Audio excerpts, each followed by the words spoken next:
Bon, ben, merci beaucoup. Bonjour à tout le monde, ou bonsoir, ça dépend où on se trouve. Merci Jérôme et Audrey d'être à l'initiative de cet événement. Le principe de cette heure qu'on va partager, c'est de réfléchir ensemble à un dispositif coopératif qui est aussi un instrument d'éducation à la citoyenneté pour les enfants et qui s'appelle les conseils coopératifs d'enfants. Je mets dans le chat le lien vers un article de recherche sur cette question-là. Mais bon, ne le lisez pas maintenant parce que c'est pas agréable à lire. Hein. C'est un article extrêmement théorique, mais qui donne un certain nombre de repères autour de deux questions. La première, c'est d'où ça vient, en fait, ces pratiques-là de conseils coopératifs d'élèves, euh, qui autrefois étaient appelés des républiques d'enfants. Et à quoi ça sert? C'est-à-dire pourquoi des enseignants font le choix de mettre en conseil démocratique des enfants pendant un temps scolaire. Voilà. Donc je m'appelle Sylvain Connac, je suis enseignant-chercheur en sciences de l'éducation à l'université Paul Valéry de Montpellier et je fais partie d'un laboratoire qui travaille entre autres ces questions-là, qui s'appelle le LIRDEF.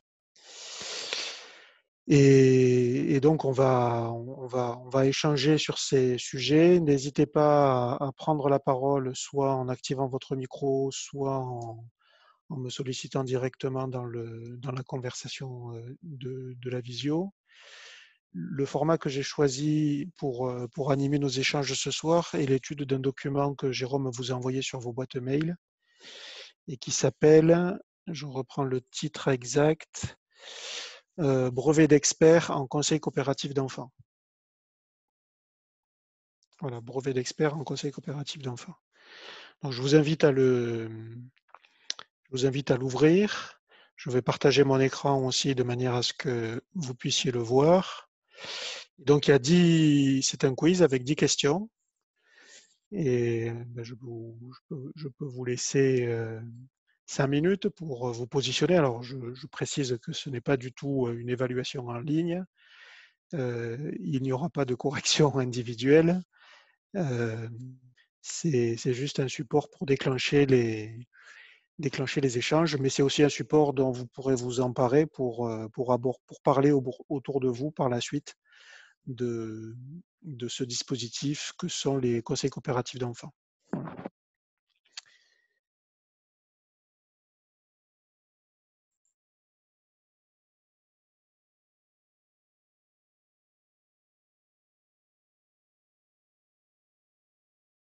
Donc, je vous invite à mettre, si vous, soit à prendre la parole, soit à mettre dans la conversation votre réponse, la 1, la 2, la 3 ou la 4, ou la A, la B, la C ou la D, comme vous préférez. On ne va pas forcément les prendre dans l'ordre, mais on va commencer par la 1. Donc, à votre avis, qui en pédagogie est initiateur des conseils coopératifs d'enfants?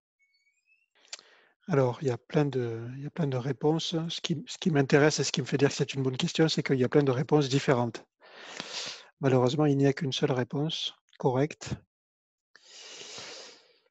Et en fait, c'est une question un peu piège parce que ce pédagogue est pas beaucoup connu.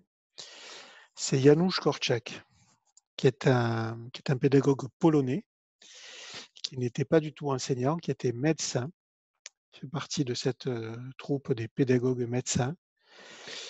Et, euh, et qui, ah ben tiens, je vois Audrey qui amène son chat. Le mien va pas tarder aussi à se présenter à vous. Hein. Je vous informe. Hein. Euh, Janusz Korczak était donc médecin à Varsovie et en particulier pendant la période du ghetto de Varsovie. Et donc c'était un médecin juif. Et alors qu'il avait eu la possibilité de fuir aux États-Unis, il a décidé de rester. C'est entre autres lui qui a créé les premières radios d'enfants. Et je sais qu'au sein de la mission laïque, c'est très travaillé, hein, ces pratiques-là de radio avec les enfants. Hein. Donc c'est lui qui il avait développé ça en Pologne, à Varsovie. Et au moment où les nazis ont créé ce ghetto, il a décidé de rester pour continuer à s'occuper des enfants dont les parents avaient été déportés. Et en 1942, il a été déporté avec les derniers enfants qui restaient et il est mort à Treblinka. Voilà. Mais entre-temps, ce qui s'est passé, c'est qu'il s'occupait donc du fameux orphelinat de Varsovie et il s'est retrouvé avec des centaines d'enfants orphelins et abandonnés. Et il n'était qu'une poignée d'adultes à pouvoir s'occuper de ces jeunes. Et donc, il a forcément dû faire preuve de création pédagogique. Et c'est à cet effet-là qu'il a introduit tout un tas d'institutions, dont les conseils coopératifs. Alors, ce n'est pas lui qui a eu cette idée, hein. C'est une idée qui circulait déjà dans la sphère de l'éducation nouvelle, et notamment chez les pédagogues américains et des pédagogues russes, dans ce qu'ils appelaient les républiques d'enfants, mais qui étaient principalement utilisées dans le cadre de loisirs, ce qu'on appelle les colonies. Voilà. Donc il a décidé d'organiser des conseils coopératifs d'élèves pour structurer l'orphelinat de manière à ce que le désordre ne bascule pas en chaos. Voilà. Alors, je vous ai mis d'autres occurrences. Alexander Sutherland Neill, Élise Célestin Freinet et Fernand Houry, qui eux aussi sont des pédagogues de l'éducation nouvelle, qui eux aussi ont utilisé des formes diverses et variées de conseils coopératifs d'enfants. Alors Neill n'appelait pas ça comme ça, il appelait ça des assemblées démocratiques. Et c'était un rituel, donc les vendredis après-midi dans son école de Summerhill à Londres, de tenir assemblée pour prendre des décisions sur le fonctionnement libertaire de son école.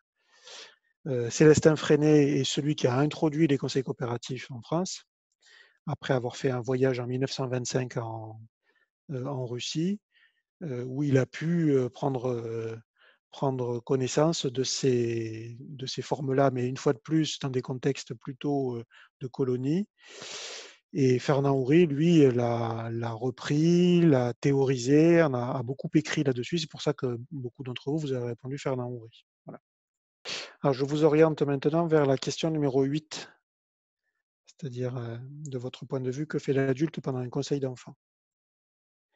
Alors, il y a deux réponses que je lis. La réponse principalement 1 et la réponse 2. Voilà. Il y en a quelques-uns qui ont répondu aussi la réponse 3. Alors, effectivement, moi, quand je suis en situation d'observation de conseil coopératif, je vois des adultes qui ne participent pas au conseil. Et en fait, le conseil est un lieu d'auto-organisation de la vie de la classe. Donc le problème, c'est que si l'adulte ne participe pas, il ne peut pas non plus participer à la construction des conditions d'organisation de la classe. Voilà. Donc la réponse correcte de mon point de vue, mais on pourra en discuter si besoin, c'est la réponse B, c'est-à-dire il participe et a un droit de veto, même si de manière très maladroite aussi, j'observe des conseils coopératifs où ce conseil n'a de coopératif que le nom et où on voit les adultes qui monopolisent la parole.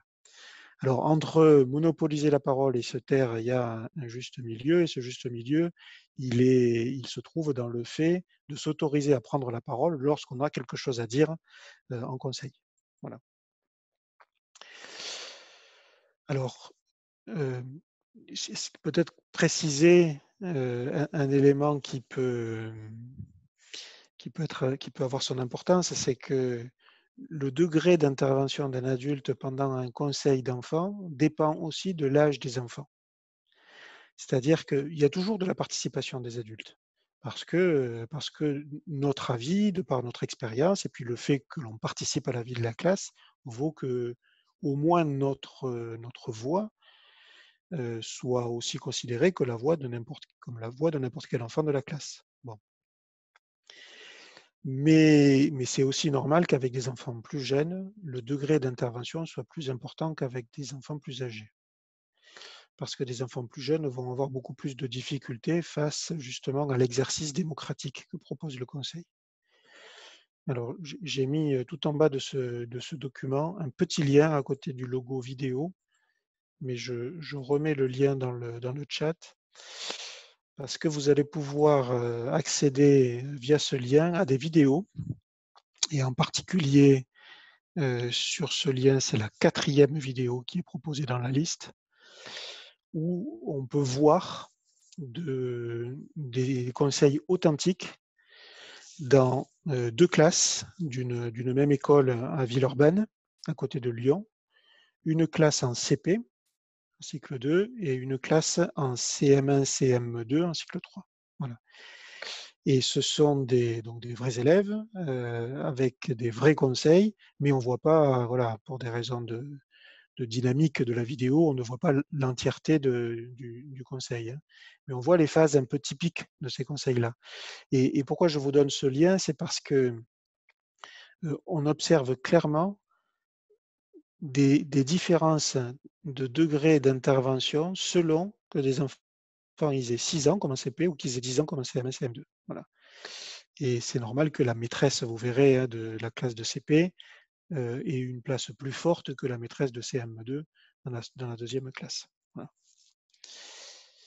Juste pour parler de ce lien, la dernière vidéo, c'est un conseil coopératif aussi, mais à l'échelle d'une école. Ce qui change, c'est qu'il n'y a pas tous les enfants de l'école, mais il y a des représentants de chaque classe. Et il y a une différence entre, dans les travaux en pédagogie autour des conseils coopératifs. Pour ces conseils coopératifs d'école ou d'établissement, c'est Jean Le Gall qui propose cette différence très opératoire entre un représentant et un délégué. Et on a tout intérêt de favoriser la présence de représentants dans ces conseils d'école plutôt que de délégués. Pourquoi? C'est pour souligner l'importance du lien de représentation des enfants qui siègent dans ces conseils. C'est-à-dire que ce sont des enfants qui représentent leurs copains et qui ne décident en aucune manière à leur place. Et donc, ça oblige, si vous voulez, davantage d'aller-retour entre le conseil d'école et les conseils à l'intérieur de chaque classe. Mais cet aller-retour, c'est celui qui fait vivre le sentiment démocratique à l'intérieur de l'établissement. Voilà. Alors, ça ralentit le processus démocratique, puisque les décisions ne peuvent pas être prises en un seul conseil. Mais l'objectif, c'est pas d'être rapide quand on introduit des dispositifs pédagogiques avec des enfants, c'est que ça puisse avoir des impacts en termes d'apprentissage, et en l'occurrence, pour ce qui nous concerne, d'apprentissage en termes d'habileté citoyenne. Donc voilà, hein, la différence entre, j'essaye d'expliquer rapidement la différence entre délégué et représentant. S'il n'y a pas de questions particulières, n'hésitez pas, hein, ou de réactions, hein, vous avez le droit de ne pas être d'accord, hein, ou de ne pas comprendre ce que je raconte. Alors on peut passer à la question numéro 3. Qui c'est le conseil? C'est une question bizarre, hein. Alors, la réponse correcte à cette question, mais il fallait être averti, c'est Catherine Pauchet. Alors, pourquoi Catherine Pauchet? Parce qu'elle a écrit un ouvrage sur les conseils d'enfants et qui s'appelle Qui c'est le conseil? Voilà. Alors ça, on n'était pas, c'est pas une évidence, hein. Alors, ce titre est extrêmement intéressant pour saisir la nature de l'introduction d'un conseil dans une classe, quel que soit l'âge des enfants. Donc elle, Catherine Pauchet, avait une classe de CE1 et son habitude, c'était de débuter la classe comme n'importe quelle classe ordinaire où l'essentiel des décisions, l'essentiel de l'information passe par l'intermédiaire de l'enseignant ou de l'enseignante. Mais elle avait choisi aussi une autre posture. C'est lorsqu'un enfant posait une question sur l'organisation de la classe en faisant des propositions, la réponse qu'elle faisait était systématiquement la même. Tu en parleras au conseil.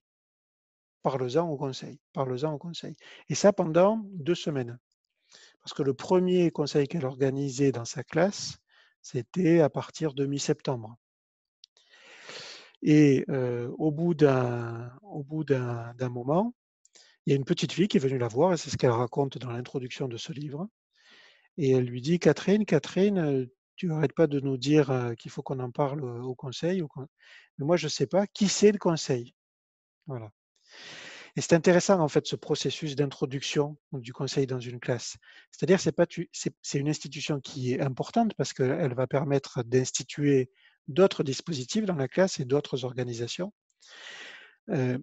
Mais si les enfants ne ressentent pas le besoin de la démocratie, il risque d'y avoir tout un tas de problèmes de participation à ce conseil.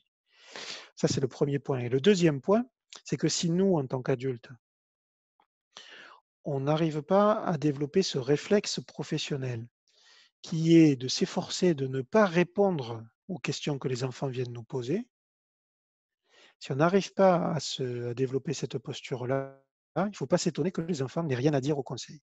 Ou autre chose qui est encore plus problématique, c'est que quand des enfants n'ont rien à dire parce que tout est décidé par notre intermédiaire, ce qui se passe la plupart du temps, c'est que les enfants parlent de ce qui va mal et le conseil devient autre chose que la raison pour laquelle il a été introduit, il devient un tribunal, où il devient un espace où les enfants ne font que d'aborder les petits problèmes qui se passent dans la classe.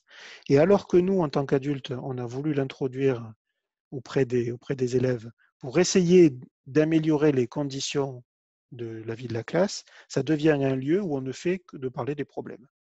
Voilà. Et plein d'enseignants sont malheureusement tombés dans ce piège-là.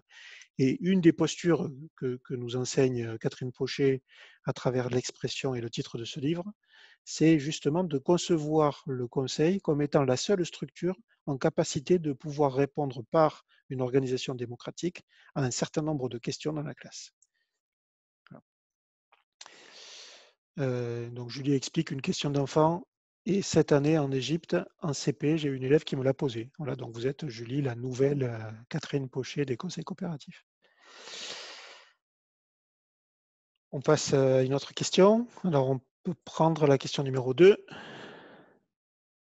Alors, en conseil, qui obtient la parole en priorité? Voilà, donc là, c'est une question peut-être un peu plus facile.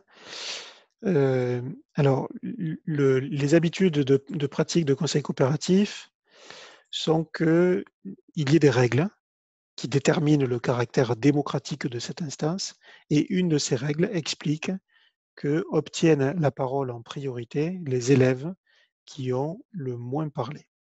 Voilà. Donc c'est plutôt la réponse C là qui est attendue. Alors je vais partager mon écran et vous montrer un document qu'on ne voit pas lorsqu'on observe un conseil, mais qui est absolument nécessaire pour donner la possibilité à des élèves de devenir président d'un conseil. Alors c'est ce qu'on appelle des maîtres mots. Alors je vais partager mon écran. Voilà. Et les maîtres mots, alors j'en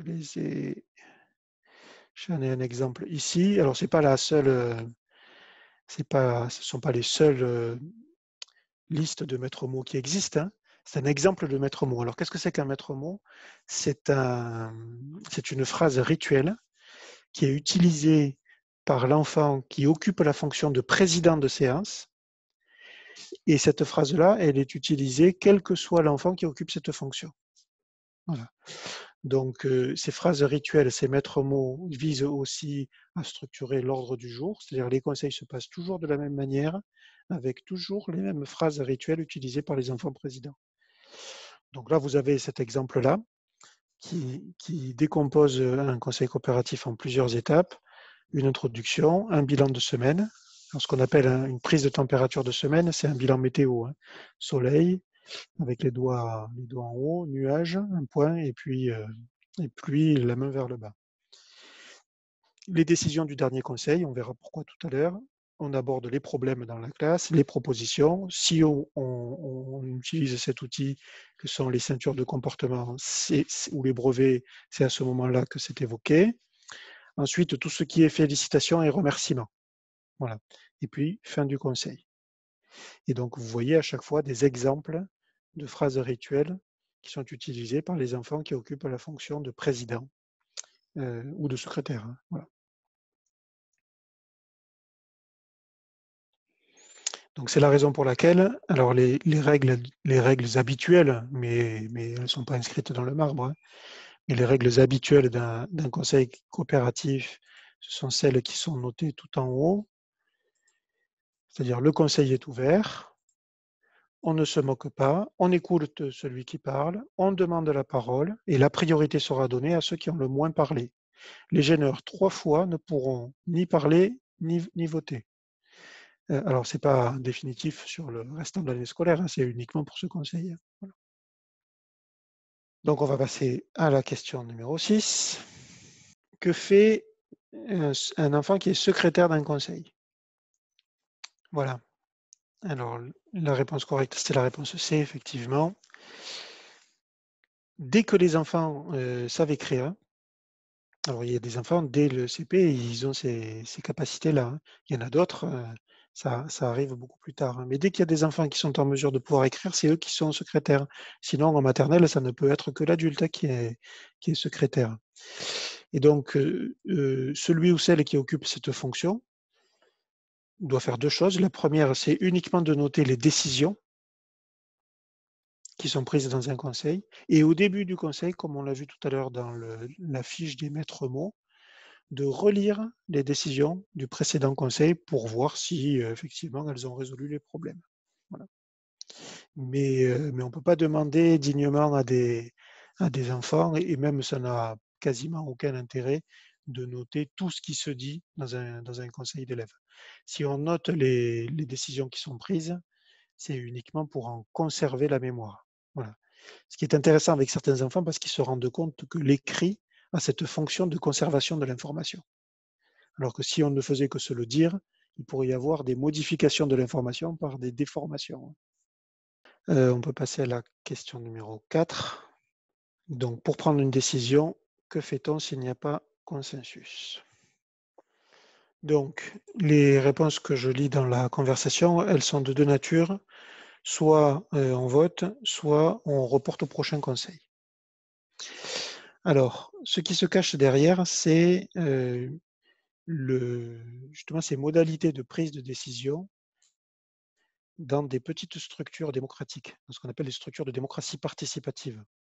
Et dans ces structures-là, je ne parle pas des organisations démocratiques comme les États ou les nations, hein, où il y a trop de personnes pour mettre en œuvre ce dont il va être question. Mais dans les petites structures, la plus mauvaise manière de prendre une décision, c'est le vote. Et ça, c'est profondément contre-intuitif. C'est-à-dire que énormément d'enseignants font voter des enfants parce que, en tant qu'adulte, c'est souvent la seule manière que l'on connaît en tant que citoyen pour participer justement à l'exercice de la démocratie. Mais dans une petite structure, si les décisions se prennent par du vote, cela s'apparente à des formes oligarchiques qui s'appuient sur des décisions prises par les plus nombreux, les majoritaires, au détriment de toutes les minorités. Et lorsque dans un groupe restreint, on est amené à prendre des décisions, peut-être que l'avis d'une seule personne est plus importante que l'avis de la majorité. Voilà. Et la conséquence des votes dans les petites structures, c'est que c'est source d'antagonisme. C'est-à-dire que ceux qui se sont retrouvés dans les résultats minoritaires en viennent à perdre un petit peu foi, on pourrait dire, ou de l'assurance dans les structures démocratiques. Ce qui est très problématique lorsqu'on veut faire de l'éducation à la citoyenneté, puisque une des visées de l'éducation à la citoyenneté, c'est de présenter les organisations démocratiques comme étant des organisations qui ne résolvent pas tous les problèmes, mais qui quand même donnent la possibilité à davantage d'humanité dans l'exercice des libertés. Voilà. Alors, sociocratie ou démocratie? Alors, la sociocratie, c'est davantage de démocratie, mais à l'échelle des petites structures. Et ce qui se passe dans des conseils d'enfants, c'est pas tout à fait encore de la sociocratie.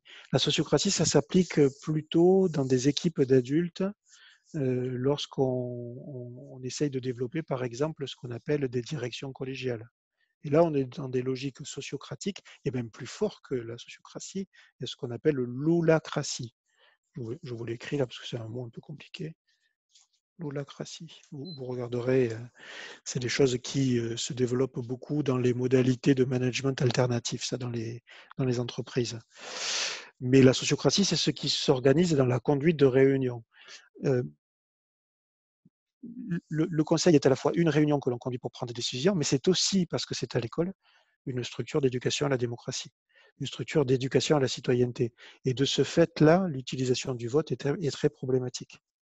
Parce que ça serait essayer d'éduquer les enfants à la soumission à la majorité, ce qui n'est pas du tout la démocratie. La démocratie, ce n'est pas l'apprentissage de la soumission à la majorité, c'est l'apprentissage de l'expression de la parole. Voilà. Donc, si je reprends cette question, lorsque on doit prendre une décision, on le voit d'ailleurs dans les vidéos là dont je vous ai donné le lien, ce qu'on recherche en premier, c'est la recherche d'un consensus. Et pour aider la recherche d'un consensus, dans les maîtres mots, je ne sais pas si vous avez fait attention, la question qui est posée par le président, ce n'est pas la question habituelle, celle qui vient parce qu'elle paraît évidente, qui est pour. On ne pose pas cette question, on pose la question inverse. On demande qui est contre. Parce que quand on demande qui est contre et que personne ne lève la main, ça ne veut pas dire que tout le monde est d'accord. Ça veut dire qu'a priori, personne ne s'oppose. Et donc, ça veut dire qu'on peut essayer. Et ça, c'est la base d'un consensus. Et d'ailleurs, vous verrez dans la classe de CP, le président, c'est un petit garçon qui pose cette question, qui est contre, et il y a un de ses copains qui lève la main et qui dit qui est contre, qui dit, lui, moi, je suis contre. Et donc, ça s'arrête, en fait. Et ce qui se passe lorsqu'on n'obtient pas un consensus en posant la question qui est contre, c'est effectivement le report au prochain conseil. Mais on ne peut pas reporter indéfiniment. C'est-à-dire on peut reporter une fois. Parce que si on reporte indéfiniment, les enfants ils vont retenir que la démocratie, en fait, ça correspond à ne pas arriver à prendre de décision, puisqu'il suffit qu'une seule personne bloque le processus. Et donc, après avoir reporté, alors c'est un philosophe allemand qui s'appelle Jürgen Habermas qui a introduit cette subtilité-là, la disposition la moins problématique pour prendre une décision, c'est le tirage au sort. C'est le tirage au sort. Et Habermas, il sort ça, quand je l'explique aux élèves, mais vous pourrez peut-être essayer ça aussi, il sort ça d'une pratique athénienne qui est issue d'un député de la Grèce antique qui s'appelait Clisthène. Quand on l'explique aux élèves, ils disent « Ah ben oui, c'est comme dans koh Lanta. C'est l'histoire des boules blanches et des boules noires. » Mais c'est ce qui a sauvé la démocratie, d'après ce qu'en explique Clisthène. C'est-à-dire que lorsque les premières formes démocratiques par des assemblées démocratiques ont été créées dans cette Athènes antique, c'est devenu assez rapidement la pagaille, parce que ceux qui étaient élus faisaient un peu d'abus de bien social, c'est-à-dire qu'ils votaient pour les propositions de loi qui les arrangeaient, et ceux qui n'étaient pas élus, qui ne siégeaient pas à l'Assemblée, ils contestaient le fait de ne pas y être. Et donc il y avait une sorte de contestation qui montait dans le peuple et qui visait justement à des retours beaucoup moins démocratiques, avec un seul chef qui décide pour tout le monde. Et Clisthène aurait eu cette phrase-là, il aurait dit, puisque nous, en tant qu'humains, on n'arrive pas à prendre des décisions, laissons les dieux les prendre à notre place. Et donc c'est comme ça qu'il a introduit donc la boule blanche et la boule noire, ce qui est devenu la boulée, la pratique de la boulée, le nom d'une assemblée démocratique, où lorsque le consensus n'était pas atteint, c'était les dieux qui décidaient, au final, le hasard. Voilà. Et le fait de laisser le hasard prendre une décision, c'est effectivement extrêmement intéressant d'un point de vue d'éducation, parce que la décision n'est pas le fruit d'un jeu d'influence relationnelle. C'est le hasard qui a décidé. Et on ne peut pas être en colère contre le hasard. Voilà. Alors, le tirage au sort, n'est-ce pas la victoire de l'irrationalité? En tout cas, en partie, oui. En partie, oui. Sauf que le gros avantage du tirage au sort, si on n'arrive pas à se mettre d'accord, c'est qu'on prend une décision. On n'est pas dans le blocage du processus démocratique. Mais cette décision, elle n'est pas le fruit des influences des uns et des autres, et notamment des plus charismatiques dans une classe. Voilà. Et on va voir que, en fait, ce risque d'irrationalité, il est compensé par une autre attention dans la prise de décision. Donc, c'est... alors, le tirage au sort, alors, très intéressant, on peut revenir sur le sujet si nécessaire. On tire au sort le pour ou le contre. Mais ça dépend en fait de la décision qu'on doit prendre. La dernière fois que j'ai assisté à un tirage au sort, c'était dans une classe de CE2 et la mairie de cette école demandait aux enfants de choisir entre une activité basket et une activité handball. Et donc, ils en avaient discuté une première fois. Il y avait les pro basket et les pro handball. Ça a été reporté au conseil suivant. Le débat est relancé. Il y a toujours des pro basket et des pro handball. Et donc là, le tirage au sort, c'était basket ou handball. Parce que la mairie ne pouvait pas couper la classe en deux, tout simplement. Il n'y pouvait y avoir qu'un seul intervenant. Voilà, c'est sur ce type de modalité-là. Alors, donc là, c'était la question. Tac, tac, tac. Je reprends 4. Quelle question on a fait là? J'ai perdu le numéro que je vous ai donné. Je viens de faire la 4. D'accord. Donc on va faire la 9. Voilà, c'est ça. Ça y est, je retrouve. On fait la 9. Quelles sont les 4 étapes d'une prise de décision? Bon, voilà, effectivement, après ce qu'on a expliqué, la réponse est évidente. Alors, ça s'appuie sur les travaux d'un collègue chercheur spécialiste de ces questions-là, de l'éducation à la citoyenneté. C'est Jean Le Gall, qui est un chercheur nantais et qui propose effectivement cette matrice-là de prise de décision dans des structures d'éducation. C'est-à-dire proposer, discuter, décider et appliquer. Donc, en amont du conseil, il y a des espaces où les enfants peuvent faire des propositions. Souvent, c'est une boîte à conseils, une boîte à questions, ou un cahier de conseils, ou une partie du tableau où les enfants peuvent faire des propositions, ou noter leur prénom qui signifie que le jour du conseil, le président leur donnera la parole. Voilà. Freinet appelait ça un journal mural. Et c'était sur le journal mural que les enfants s'inscrivaient pour avoir le droit à la parole le jour du conseil. Donc des espaces de proposition qui sont en amont du conseil. Ensuite, le jour du conseil, le président donne la parole à tous ceux qui sont inscrits sur ce document. Alors ce document, on a l'habitude de lui donner un nom un peu amusant. On appelle ça le frigo. Alors on appelle ça le frigo parce que c'est un endroit où on met des idées et elles restent au frais, comme ça elles ne se périment pas. Donc, on ouvre le frigo quand le conseil commence. Le président donne la parole à ceux qui sont inscrits. Alors, ça arrive régulièrement que des enfants disent non, non, j'ai plus envie de prendre la parole. C'est pour ça qu'il y a certains présidents qui anticipent et qui font le tour des copains et des copines qui se sont inscrits pour leur demander si c'est toujours d'actualité. Donc, ceux qui veulent toujours donner leur avis prennent la parole et donc ils présentent leurs propositions à l'ensemble de la classe. La deuxième étape, c'est la discussion, où des enfants interrogent pour mieux comprendre la proposition et aussi pour, pour faire des contre-propositions. Et donc la discussion, elle sert à ça, elle sert à modifier la proposition initiale pour l'améliorer ou pour l'adapter à davantage d'élèves. Mais au bout d'un moment, il faut bien décider, parce que si on ne fait que discuter, ça va très rapidement faire souffrir l'image que l'on renvoie du fonctionnement démocratique.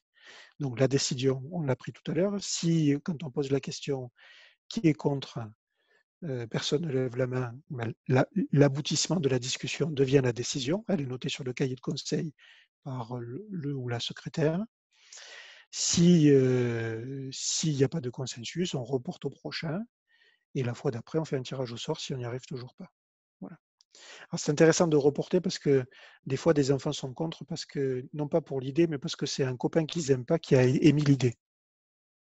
Et la fois d'après, ils ne se souviennent plus que c'est ce copain qui l'a proposé, ou alors il n'y a plus de problème avec ce copain. Voilà. Et la quatrième étape qu'on oublie souvent, c'est se poser la question, mais comment on va appliquer cette décision qui a été prise de manière démocratique? Et une manière de se poser la question, c'est de relire les décisions qui ont été prises au début du conseil d'après. De manière à ce que si la décision qui a été prise n'a pas réglé le problème qu'on a essayé de dépasser, à ce moment-là, ça signifie que cette décision, elle n'était pas bonne et peut-être qu'il faut en prendre une autre. Et si on a fait par exemple un tirage au sort, là on ne fait plus de tirage au sort, on essaye l'autre option. Voilà. Et c'est ça, et voilà, et le processus démocratique, il est là. Il est dans ce tâtonnement de construction de décisions qui ne sont pas inscrites dans le marbre, mais qui vont être soumises à l'épreuve du réel. Et si effectivement elles résolvent le réel, très bien. Si ce n'est pas le cas, ça veut dire qu'il faut modifier cette décision par une autre. Faut-il que les enfants inscrits disent de quoi ils veulent parler? Très, très rapidement. C'est-à-dire que souvent, ce qui est intéressant de demander aux enfants, c'est qu'ils mettent leur prénom et à côté le titre de ce qu'ils veulent dire. Et il y a des enfants qui sont très forts pour mettre un titre énigmatique, hein, mais ça ne pose pas de problème. N'oublie pas la raison pour laquelle ils ont demandé la parole.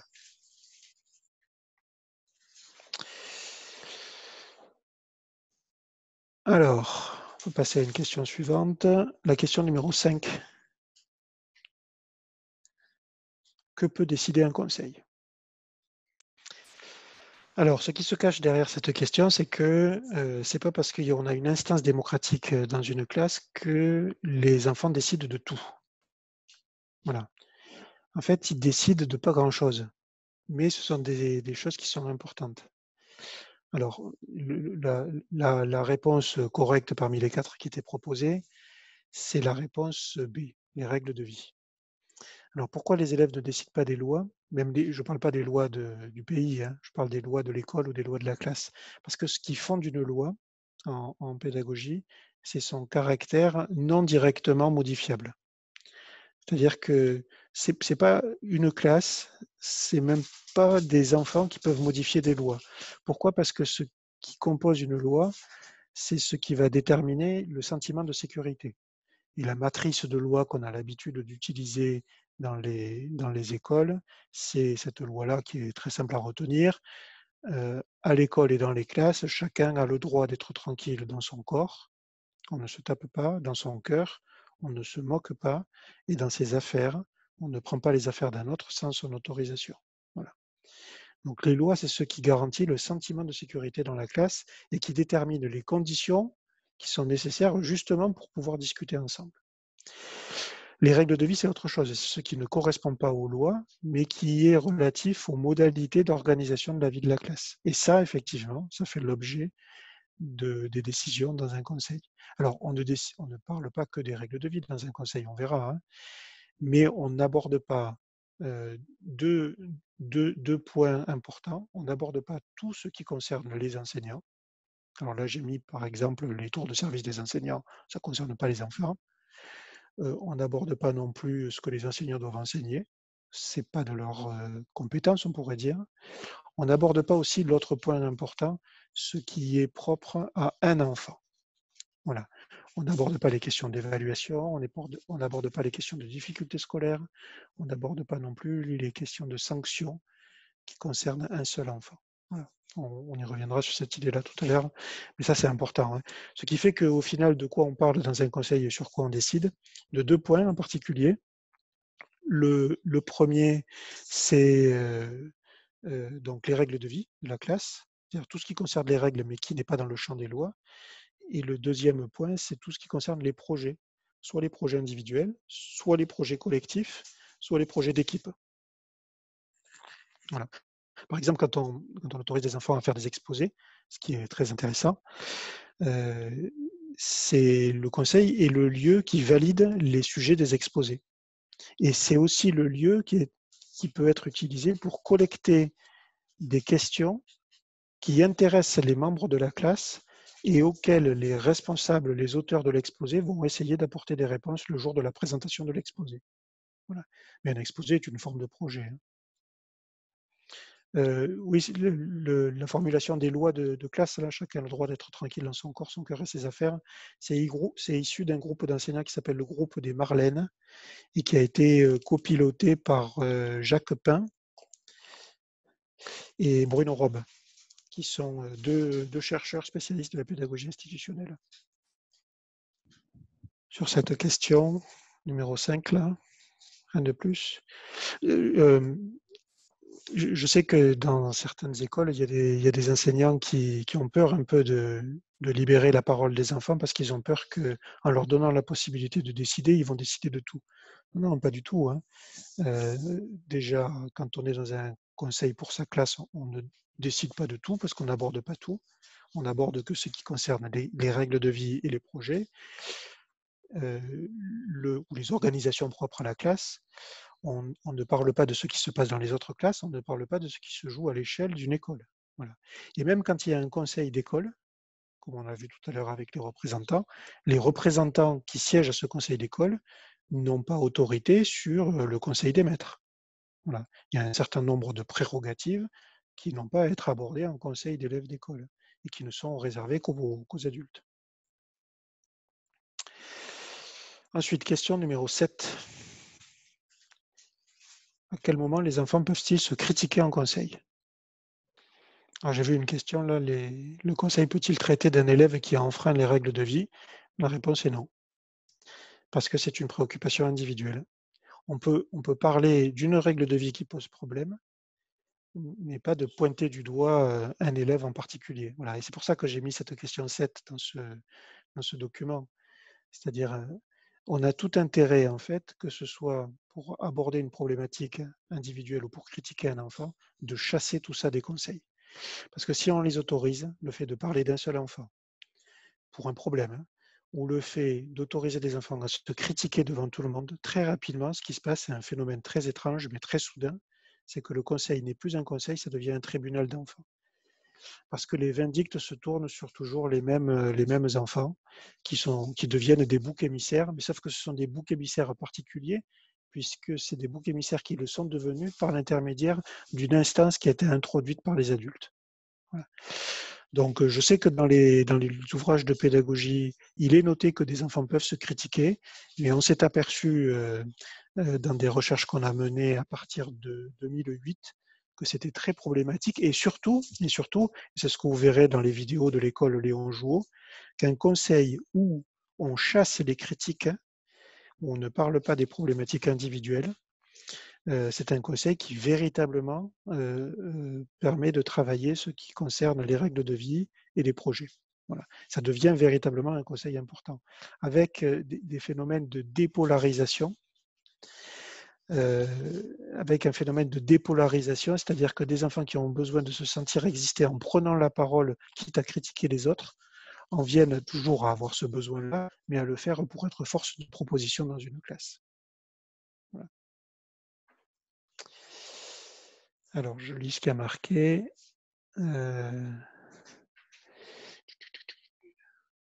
Alors, il peut y avoir je félicite, mais là, c'est pas pour mettre en porte-à-faux quelqu'un, je félicite, c'est plus le contraire. Mais c'est vrai qu'il y a des enseignants qui même en sont arrivés à enlever cette partie-là. Bon, ça, j'ai pas pu l'observer, hein. En tout cas, il n'y a aucun enfant en entretien qui m'a dit que ça dérangeait d'être félicité ou de voir des copains félicités ou remerciés. Alors, les ouvrages de pédagogie ne disent pas ça. Si, quand on lit les ouvrages de Fernand Houry ou d'autres, hein, c'est pas les seuls, hein, on voit une partie critique.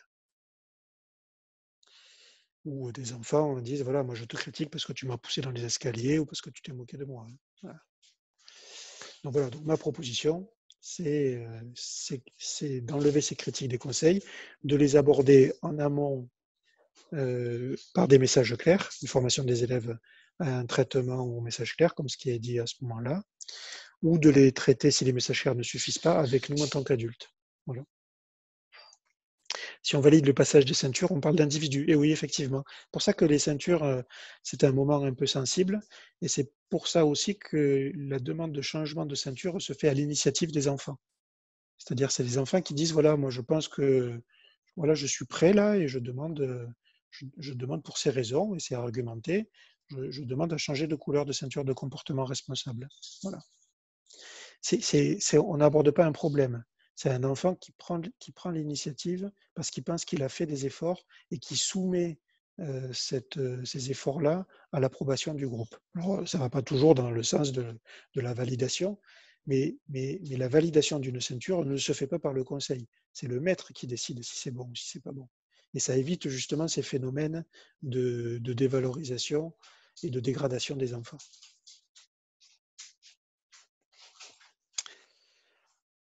Allez, puis on peut passer à la question 10. Quelle métaphore Fernand Houry donnait-il au conseil?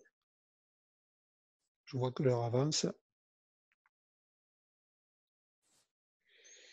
Voilà, donc Fernand Houry prenait effectivement la métaphore du corps humain et il expliquait qu'un conseil coopératif, c'est à la fois le cœur, l'œil, le cerveau et le rein du groupe.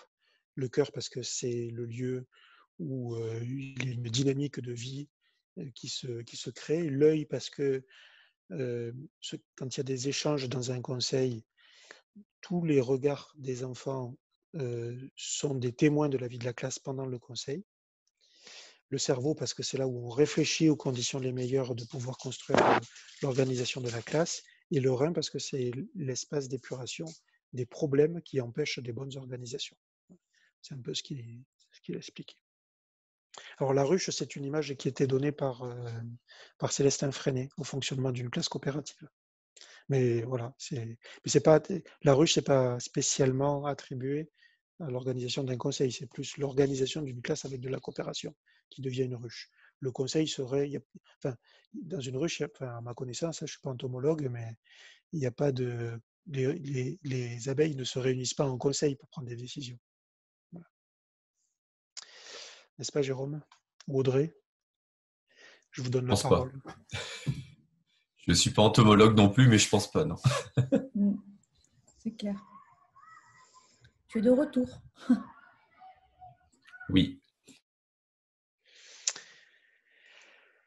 Voilà, on arrive au terme de cette heure. Je ne sais pas s'il y a d'autres choses à se dire. Je vous ai donné quelques références pour aller plus loin. Le document là que j'ai partagé, vous pouvez l'utiliser. Hein. Les abeilles travaillent, effectivement, comme des enfants sont censés le faire dans une classe. Quelle fréquence pour ces conseils? La plupart du temps, c'est une fois toutes les semaines ou une fois toutes les quinzaines. Voilà. Si c'est plus, ça risque d'être problématique. J'ai même vu des classes qui organisaient des petits conseils tous les jours. Hein. Des conseils d'organisation quotidien. Hein. Mais là, c'est une autre pédagogie. Hein. Mais pourquoi pas? Pourquoi pas?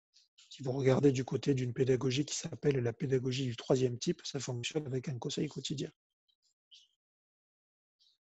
Le principe des ceintures, c'est Fernand Houry qui avait pour passion, alors c'était un enseignant, mais il avait pour passion, en dehors de son métier, le judo. Et il s'est rendu compte que sur un tatami, ce qui était très intéressant, c'est qu'il y avait des niveaux de judo différents et que cette diversité rendait beaucoup plus intéressantes les séances de judo. Et donc il a décidé, il a dit, bah, tiens, ça serait super d'introduire cette idée-là de couleur de ceinture à l'école, mais pas pour faire du judo, mais pour tout ce qui est comportement responsable et pour tout ce qui concerne les disciplines scolaires, l'orthographe, la grammaire, et parce que la pédagogie du judo, elle est issue d'un pédagogue qu'on connaît très peu en Europe qui s'appelle Jigoro Kano. Si vous, je l'écris là, Jigoro Kano. C'est l'inventeur du judo, hein, du boudu exactement. Et lui, il avait comme adage dans cette pédagogie cette phrase entraide et prospérité mutuelle. Entraide et prospérité mutuelle. Il y en avait deux ou trois autres, mais cette phrase-là, elle est très forte. C'est-à-dire que l'esprit du judo, c'est la coopération. Et l'esprit des ceintures, c'est pas de montrer qu'on a des biscottos plus forts que les autres. C'est de montrer que par l'entraînement, on est arrivé à développer des habiletés qui ont été reconnues et que ces habiletés-là, on accepte de les mettre au service des autres pour qu'eux aussi puissent atteindre ce niveau. Voilà. Oui, c'est la ruche. Oui. Je me rappelle de certains élèves qui refusaient complètement d'entrer dans les ceintures, aucun privilège. Alors, une manière justement d'aider les élèves à apprécier ces systèmes de ceinture, même s'il y a plein d'autres façons de faire, hein, équivalentes, c'est de ne pas faire correspondre des couleurs à des privilèges. C'est-à-dire le fait de devenir bleu, par exemple, en comportement responsable, ça ne devrait pas être associé à davantage de liberté. Parce que si on met, par exemple, que quand on devient ceinture bleue, pendant la récréation, on a le droit de rester en classe, on n'est pas obligé de descendre dans la cour. Mais qu'est-ce qui motive un enfant à demander la couleur bleue? Il y en a certains qui vont le demander pour la récompense, et pas parce qu'ils ont l'impression d'avoir grandi en comportement responsable. Donc, quand on enlève les libertés des couleurs, de symboles de comportement, ça permet d'éviter cet effet qu'on appelle effet carotte. Voilà. Pour les ceintures de comportement. L'effet carotte et bâton.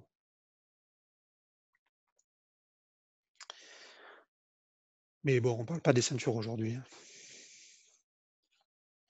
J'ai une petite question pour les... Est-ce que tu as constaté ou tu as eu l'occasion d'étudier des conseils entièrement à distance l'an passé au 3e trimestre? Oui, j'ai assisté à ça. Et alors, ça fonctionne tout aussi bien, d'autant plus que l'année dernière, mais c'est moins le cas cette année malheureusement, mais des enfants avaient déjà l'habitude d'être présidents de séance et d'utiliser les maîtres mots. Donc j'ai vu des enfants qui organisaient des conseils comme ils le faisaient quand ils étaient à l'école. C'est pour ça que l'école est importante pour installer des habitudes. Là, cette année, dans les pays où l'école n'a pas réouvert en septembre, c'était difficile parce que ces habitudes-là n'ont pas pu être construites. Mais effectivement, on peut tenir conseil avec une visio. Ça fonctionne. Donc, il y a des collègues que tu connais, il y a des collègues qui sont passés en classe coopérative en septembre alors qu'ils étaient entièrement en ligne? Alors en septembre, là, je n'ai pas pu le voir. Je n'ai pas vu de conseil en septembre, mais j'ai vu des conseils au mois d'avril. Avec des élèves qui avaient eu l'habitude en présentiel de le faire Oui, les 2 premiers semestres. oui. Et je ne Ok. sais pas si ça serait possible d'installer des habitudes démocratiques uniquement en visioconférence. Mais Ou alors, j'ai pas osé, moi. J'ai pas osé. non. Je suis à mon 270e jour sans école, sans salle de classe. Mm. Et c'est compliqué déjà d'installer des règles de vie et des bonnes postures derrière l'écran. Et je me suis dit, oh mon Dieu, je vais attendre. Mais en fait, plus j'attends et moins j'ai classe et moins on perd tout l'intérêt que ça pourrait avoir. Donc, je me questionnais de savoir s'il y en avait qui l'avaient tenté en étant entièrement à distance depuis le début d'une année scolaire. Moi, je ne l'ai pas vu, mais ce n'est pas parce que je ne l'ai pas vu que ça n'existe pas. Hein. Voilà. Oui. Voilà. Bon, Je pense que ça peut être possible. Et si ça peut être possible, c'est par deux intermédiaires. Le premier, c'est des maîtres mots. Voilà. Des maîtres mots qui sont donnés à tout le monde. Et le deuxième, c'est que les premiers conseils sont présidés par nous en tant qu'enseignants, pas par des enfants, de manière à montrer aux enfants comment ça se fait. Et même en présentiel, hein, pendant le mois de septembre, Catherine Pochet l'explique bien. Hein, c'est elle la présidente du conseil, hein, ce n'est pas les enfants. Hein. Et c'est qu'après les vacances d'automne, où il y a des enfants volontaires qui deviennent présidents. Merci beaucoup. Sylvain, une question. Tu donnes beaucoup d'exemples qui viennent du premier degré. Ici, ce soir, on était 5 second degré de Palma. Est-ce que tu as des témoignages aussi? Moi, je l'ai vu pratiquer au niveau collège, par exemple. Est-ce que tu as des témoignages, toi, de conseils coopératifs au second degré? Oui, à la limite, même, c'est plus institutionnalisé dans les collèges que dans les écoles. Alors, si je dis ça, c'est un peu pour provoquer, mais il y a. Alors, ça ne s'appelle pas conseil coopératif en collège, ça s'appelle heures de vie de classe. Mais les heures de vie de classe, d'où ça vient? Ça vient en fait de la cellule Innuvalo, qui est une cellule de valorisation des innovations pédagogiques en région parisienne, qui a été conduite par François Muller, et qui a étendu à tout le système éducatif français, en tout cas au collège, à tous les collèges, une innovation dans un collège qui a introduit pour des classes de 6e et 5e des conseils coopératifs d'élèves 1 heure par semaine. Et donc ils ont trouvé ça super, et ils ont décidé de l'étendre à tous les collèges avec ce dispositif d'heures de vie de classe. Alors le problème, c'est que je sais très bien que la plupart des heures de vie de classe ne se passent pas de la manière des conseils coopératifs. Mais au départ, c'était fait pour ça. Et les heures y sont. Voilà, j'ai eu la possibilité de suivre des conseils coopératifs en collège. Alors, dans des collèges où il y a des classes coopératives, c'est-à-dire où des collègues de disciplines différentes se sont entendus pour développer une cohérence pédagogique autour de cette idée de coopération. Ça coule de source, les conseils coopératifs. Voilà, c'est géré par le professeur principal. Ça se passe comme dans une classe primaire, exactement de la même manière. Dans des collèges où il n'y a pas cette entente-là autour d'un projet de classe coopérative, c'est plus difficile, mais ça reste possible. Pourquoi c'est plus difficile? Parce que très souvent, les élèves abordent des sujets qui concernent des enseignants qui ne sont pas présents le jour du conseil. Et donc, en fait, la réponse, elle est très simple à apporter aux élèves. C'est qu'est-ce qu'on peut faire pour essayer de résoudre le problème que tu soulèves, sachant qu'ici, le conseil ne peut pas prendre de décision autour de ce problème. Et donc, très souvent, ce que les élèves décident, c'est de mandater un membre de la classe pour aller trouver l'enseignant et lui faire part de cette information. Voilà. Mais c'est vrai qu'il y a beaucoup plus de tri dans ces configurations-là, entre les décisions qu'on peut prendre immédiatement ou des décisions où il faut trouver des subterfuges parce que ça concerne un prof qui pose problème ou qui ne pose pas de problème, mais voilà, à ce moment-là, il faut qu'on en discute, et il n'est pas là, et donc on ne peut pas prendre une décision sans lui. Et même à la limite, déontologiquement, on ne peut pas continuer à parler de lui alors qu'il n'est pas là. Voilà. On trouve beaucoup d'exemples sur les conseils en collège dans 2 ouvrages. L'ouvrage de Guillaume Caron, qui s'appelle « Oser les pédagogies coopératives », et puis l'ouvrage sur les conseils d'élèves, mais ça je vous l'ai mis dans la bibliographie du document que je vous ai mis là, qui a été coordonné avec Pierre Ciotat, qui s'appelle « C'est quoi le conseil ?» aux éditions ICN34. Et il y a 4 ou 5 articles de conseils en collège. Bon, merci beaucoup. Je vous redonne la parole, cher conseiller pédagogique. Un énorme et merveilleux merci, Sylvain. C'est toujours aussi intéressant. J'ai justement une question. Tu as parlé de vidéo tout à l'heure. Du coup, c'est sur un document qui a été partagé, qui a été envoyé aux collègues. C'est pas le lien que tu as mis, Sylvain? Alors, je vais remettre le lien dans le chat, mais sinon, c'est le lien qui est tout en bas du document, à côté du petit logo là. Mais je vais vous remettre le lien d'un endroit où on retrouve tout un tas de vidéos qui ont été faites dans le cadre d'une valorisation de pratique de cette école Léon Jouot à Villeurbanne, et où on voit des enfants qui font du message clair, qui sont formés au message clair, des conseils dans les classes et des conseils au niveau de l'école. On les a utilisés. Pardon. Vas-y, Sylvain. Oui, c'est les vidéos qu'on a mis. Ok. C'est des vidéos très intéressantes aussi à utiliser en classe avec nos élèves pour justement leur montrer aussi ce qu'est un conseil notamment. Ouais. Elles sont très bien expliquées pour les élèves et très bien illustrées pour nous, enseignants, pour voir comment ça fonctionne. Ouais. Moi, ça fait plusieurs années que je les utilise en formation et c'est vrai que très intéressant et très utile. Pour les messages clairs, j'étais partie d'exemples de vrais messages clairs québécois, moi, il y a quelques années, pareil, pour vraiment que ce soit concret pour eux, qu'ils voient des enfants de leur âge et que ce soit plus pragmatique. En tout cas, merci beaucoup. C'était très intéressant et très bonne soirée à vous. Merci. Au revoir, merci.